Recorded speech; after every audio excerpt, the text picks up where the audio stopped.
The medical absence of a Democratic senator has undermined the momentum of the Democratic Party in the Senate, particularly on the Judiciary Committee, leading many people, myself included, to call for her to resign.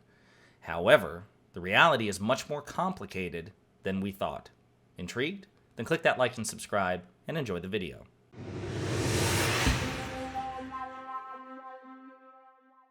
So, 89-year-old Democratic Senator Dianne Feinstein has been in the news for the past couple of years. And she's served in the Senate for like 31 years. I think she was first elected in 1992. And she has been a relatively powerful, relatively outspoken progressive force in those 3 decades, a trailblazer. But for the past few years, she has been in the news for decidedly less flattering reasons. There are credible rumors, and constant credible rumors, not just from her opposition to the Republican Party, but among the Democratic ranks, that she is in the midst of cognitive decline, genuine and serious cognitive decline. And not to cast aspersions, but we have seen some evidence to indicate that based on credible reporting. Now, this isn't an ageist argument. As Bernie Sanders, who himself is, I think, an octogenarian, but still quite sharp as a tack, as he points out,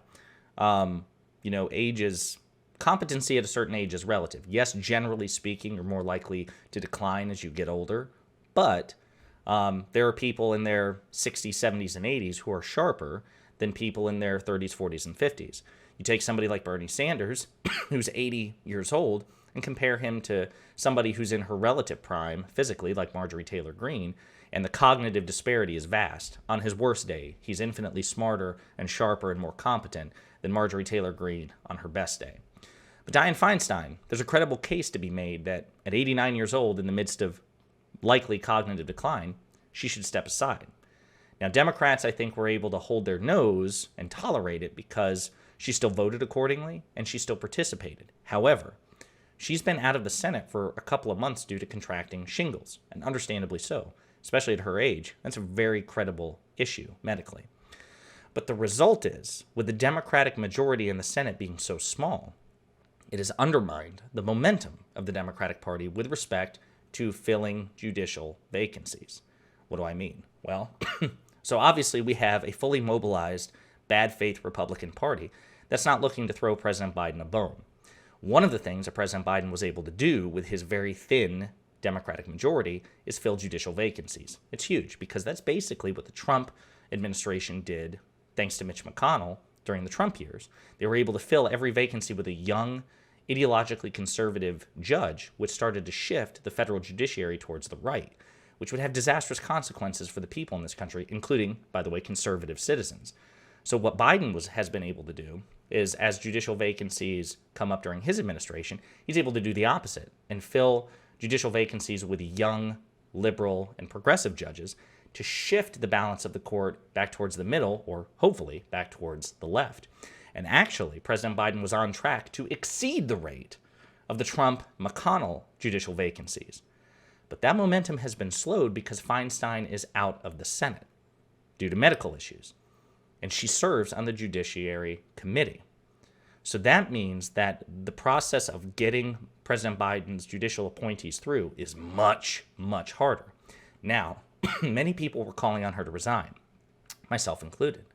She didn't, but she did say, while she was out on medical absence, she would like the Judiciary Committee, to appoint a Democratic placeholder, somebody else in the Democratic Party in the Senate, to take her place on the committee so the committee could go about its work. The problem, however, is the Republicans had to approve because Democrats simply don't have the votes to approve. They don't have the majority or the margin to approve somebody to temporarily take her place. So you had to get Republican senators to approve it, and they didn't. They opposed it, and actually they did so in the worst possible bad faith way. They pretended that they weren't going to support even a temporary filling of her position on the Judiciary Committee because they were blaming young progressive Democrats on wanting to boot Feinstein out the door.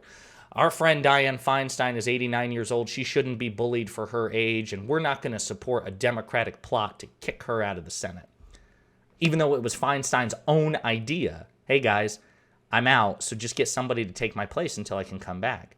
They're not even respecting her wishes. So obviously, it's an insincere bad faith attempt to slow President Biden's agenda. So again, everybody was calling on her to resign, myself included. That way, Gavin Newsom, the Democratic governor of California, could replace her in the middle of her term, because he has the power to do that as governor, with a younger, even more progressive senator. That'd be great.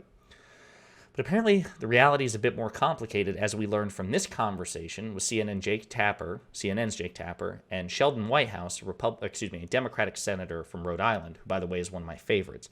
This man is an incisive, sharp debater. He's the former Attorney General of Rhode Island. He's excellent. And he also serves on the Judiciary Committee. So let's hear what he has to say when the topic turns to, why aren't you calling on Senator Feinstein to resign? Let's hear what he has to say.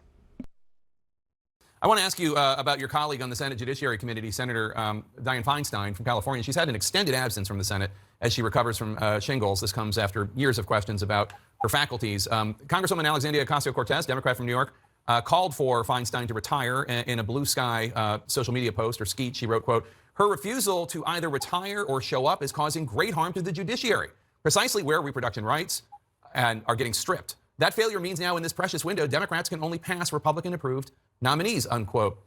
How do you respond? I mean, Congresswoman Ocasio-Cortez, what she's saying there is, I mean, empirically factual. You're not able to do what you would be doing if you had the Democrat on the committee that you need. The best response is for Senator Feinstein to get better and come back.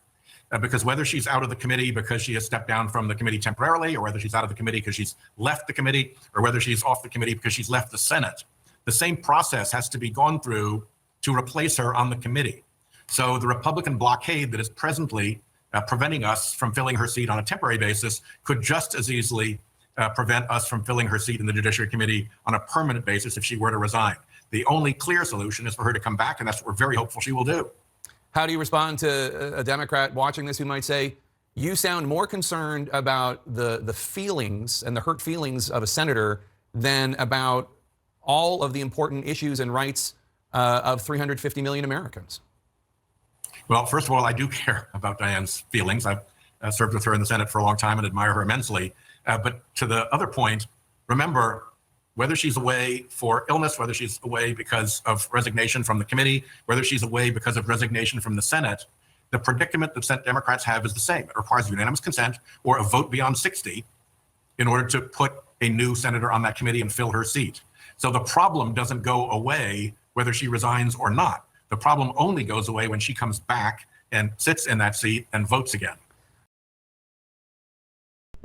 So there you have it.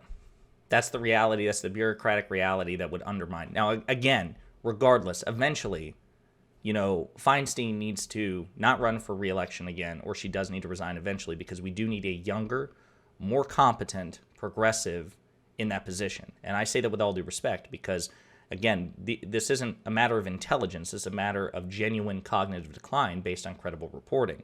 But in terms of the short term, apparently, her resignation wouldn't mean all that much as far as the Judiciary Committee is concerned, because bad faith Republicans would block any attempt for a temporary or even permanent replacement of Dianne Feinstein on that committee.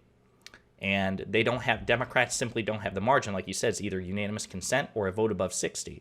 And they don't have 60 votes on the Democratic side to get this done. So this is a sobering reality. It sucks that this is the bureaucratic reality of the Senate, but this clarification is extremely important, and Democrats like Sheldon Whitehouse should be speaking up about it more often, because it certainly changed my view on the matter.